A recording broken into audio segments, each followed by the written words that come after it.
Bonjour à tous, j'espère que vous allez excellemment bien. Aujourd'hui, on se retrouve pour parler Jeux paralympiques. On va revenir un petit peu sur ce qui s'est passé dans cette troisième et quatrième journée de compétition. On va revenir un petit peu sur cet après-midi de la troisième journée, sur la matinée de la quatrième journée de compétition, avec encore des médailles du côté de l'équipe de France.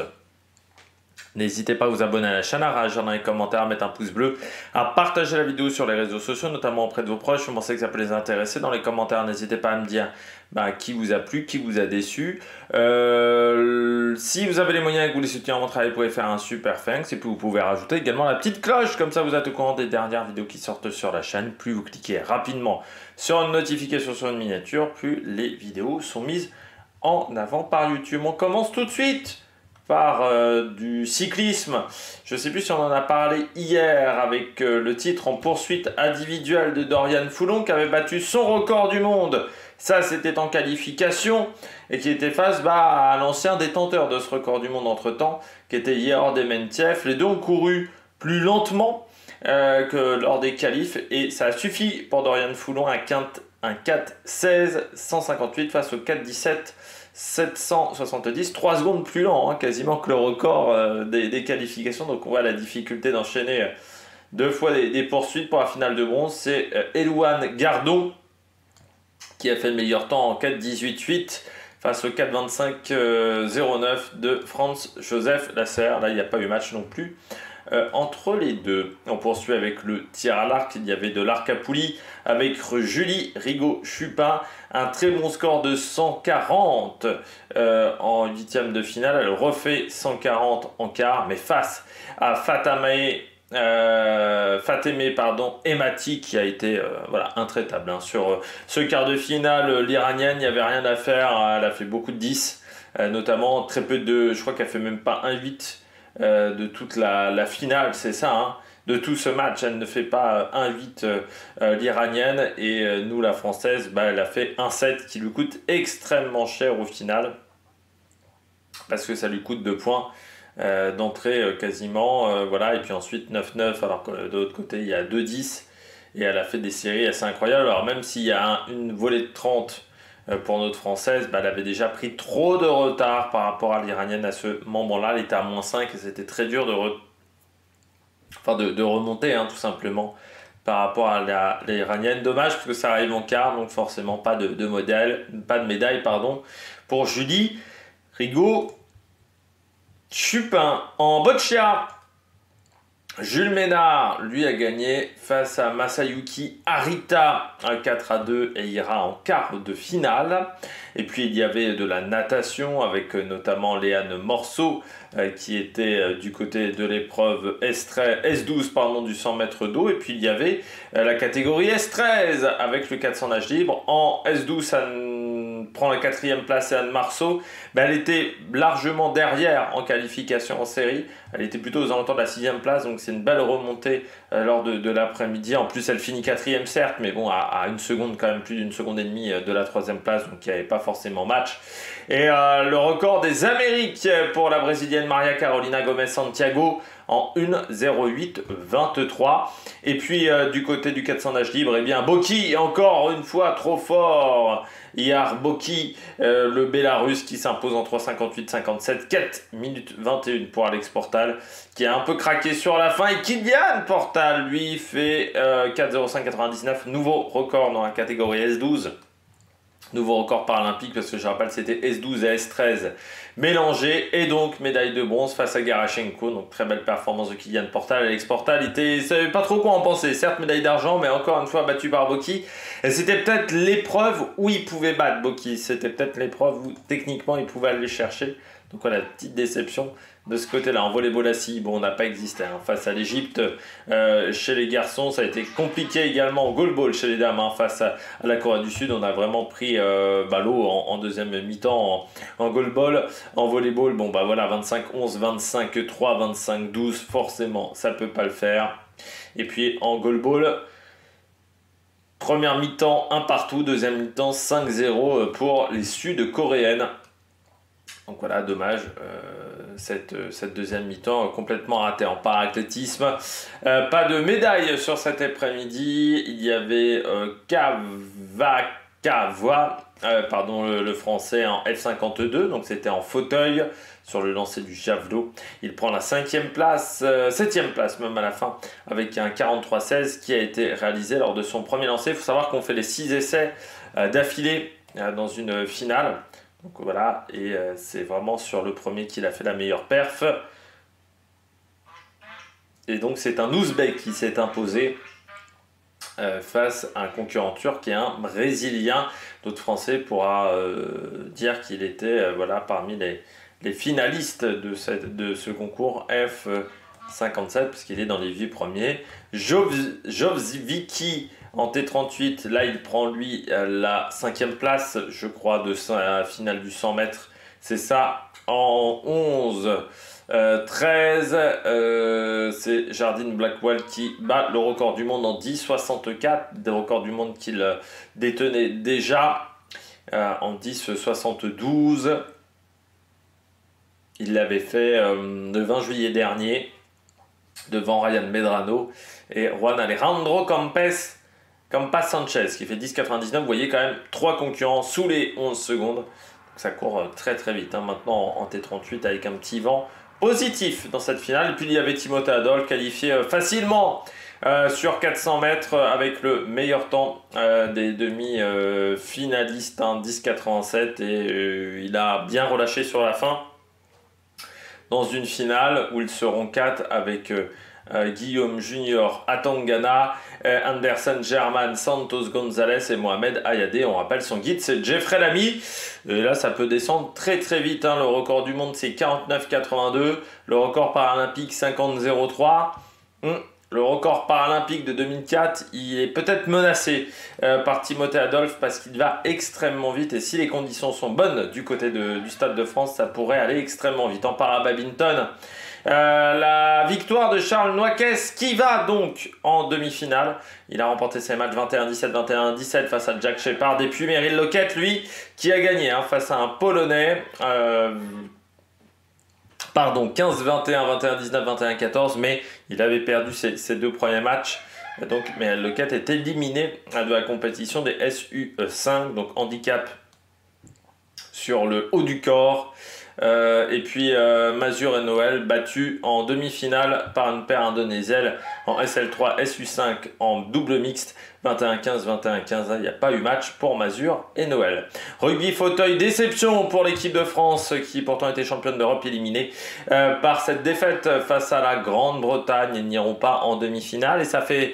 On plafonne en rugby fauteuil au niveau des Jeux paralympiques. On n'arrive toujours pas à aller plus loin que cette phase de poule. C'est un petit peu dommageable, mais on savait que la défaite face à l'Australie nous mettait forcément en grande difficulté pour la suite de la compétition. En boccia chez les femmes dans la catégorie BC1, Aurélie Aubert, elle, passait en demi-finale en battant Yuriko Fungi 4-3 dans un match extrêmement serré. Puis en basket fauteuil, l'équipe de France, elle était battue par l'Allemagne 72-64. On a bien tenu, j'irai là encore en première mi-temps.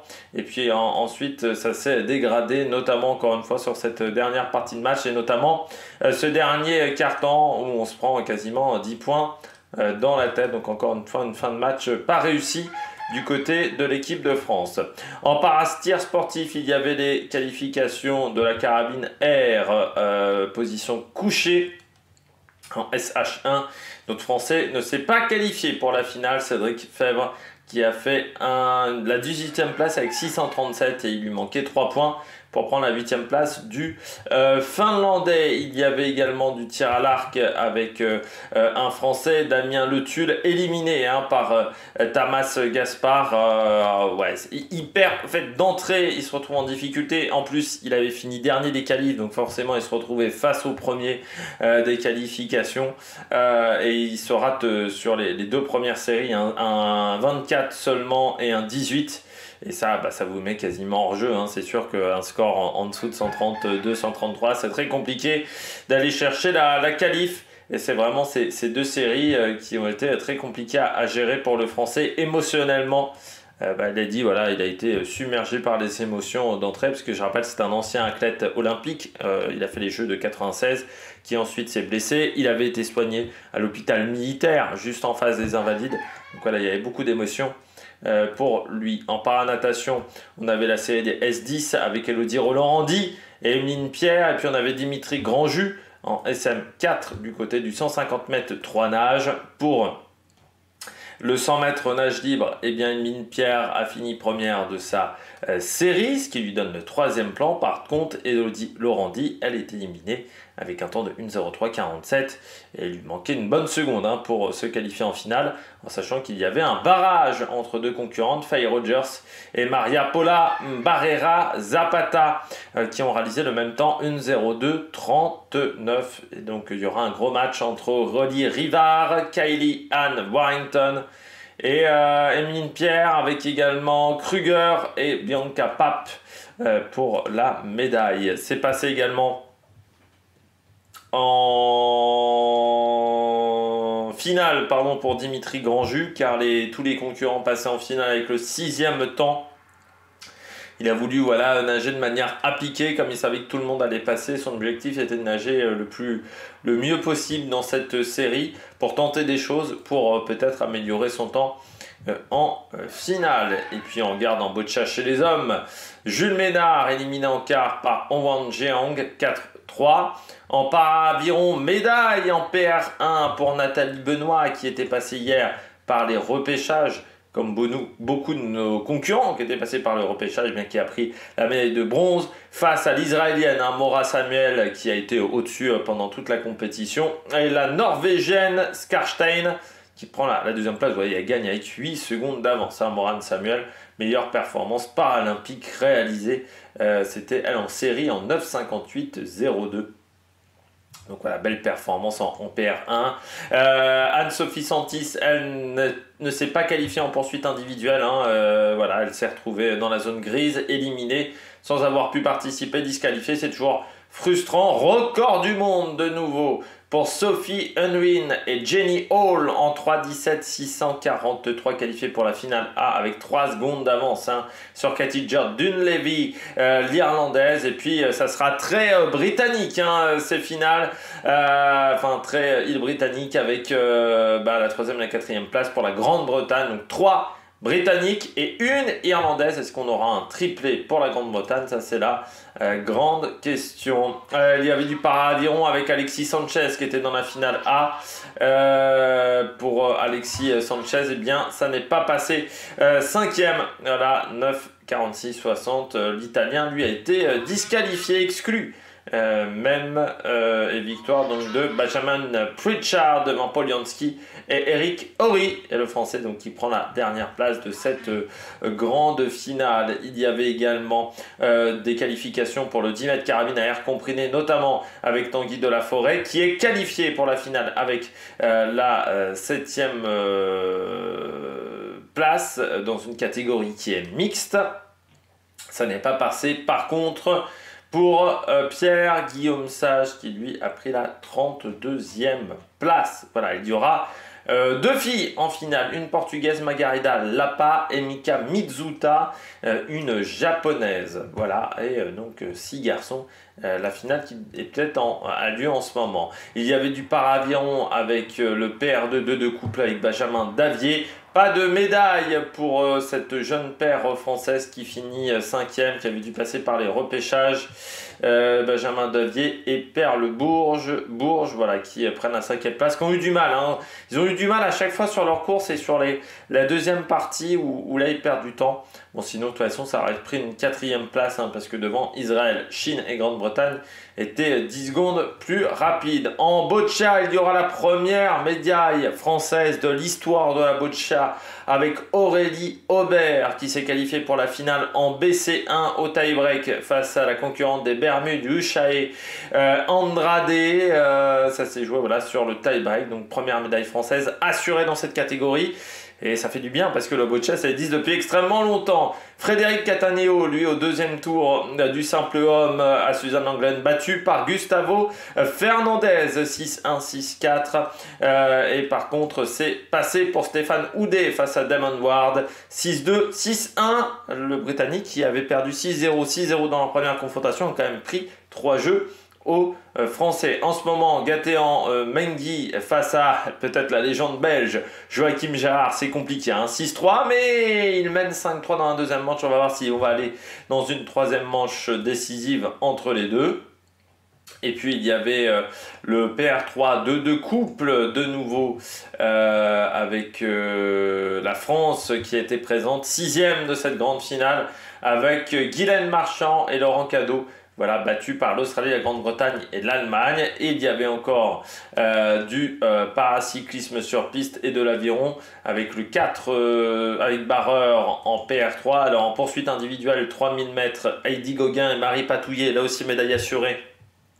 2 médailles même assurées car les deux sont en finale A avec 3,33, 881, 3,35, 285. Nicole Muret 3e, Claudia Cretti qui est 4e, mais on n'a pas été chercher le record du monde de Sarah Storé, 3,27, 0,57.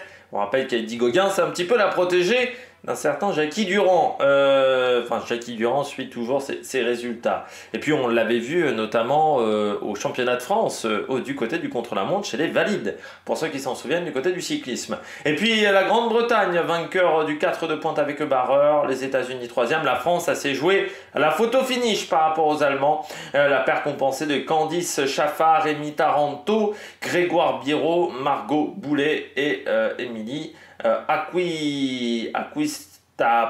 Acquistapache, je ne sais pas comment on doit le dire, Acquistapache ou Acquistapache, la barreuse qui voilà, ont réussi à prendre cette 3e place face à une équipe d'Allemagne qui est bien revenue sur la fin de course. Il y avait les qualifications de la vitesse, c'était un gros combat pour la France qui est dans la petite finale face à l'Australie, équipe de France où il n'y a pas Dorian Foulon, il y a Gatien Le Rousseau, Kevin Lecomte, Alexandre Léoté. Moi j'ai du mal à comprendre pourquoi c'est pas Alexandre Léoté qui démarre, parce que c'est lui qui a le handicap le plus fort, donc voilà, on l'a fait finir la course. Je ne suis pas sûr que ce soit l'idée du siècle.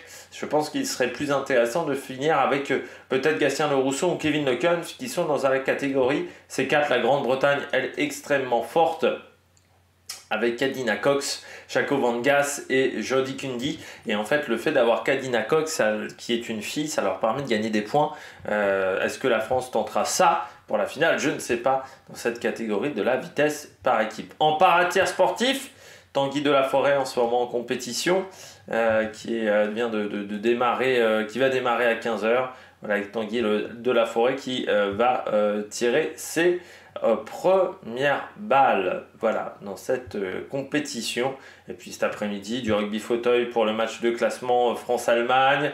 Il y aura du para-tir à l'arc, du para-tennis de table avec les simples dames, de la natation, du badminton, du goalball France-Japon, encore de l'athlétisme avec une belle soirée d'athlétisme ce soir, volleyball assis et para-tennis de table avec du cécifoot également. France-Chine, début de la compétition de cécifoot chez les hommes et puis le para-tennis de table pour finir à 20h45. Voilà, et puis demain, triathlon, c'est encore en attente, je pense, ça dépend des qualités de l'eau.